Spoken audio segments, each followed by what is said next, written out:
De gemeente Achtkarspelen is drokdwaande met het vinden van een geschikte locatie voor de lietschalige opvang van asielziekers.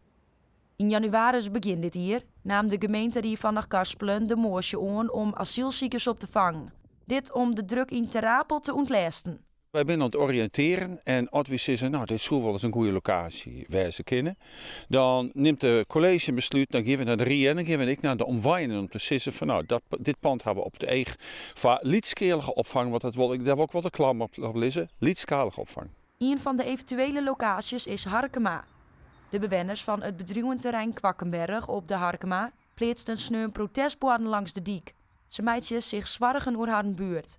Burgemeester Oebele Brouwer begreep de onrust bij de bewoners. Maar op dit stuit zit de gemeente nog in de oriëntatiefase.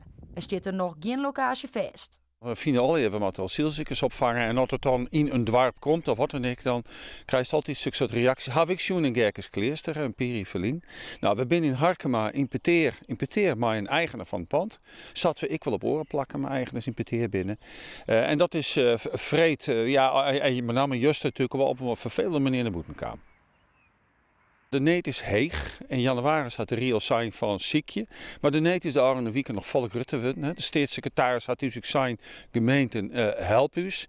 Dus om die situatie einde te maken. Maar we echt einde van de maanden maaien, maar we een heel stap wezen.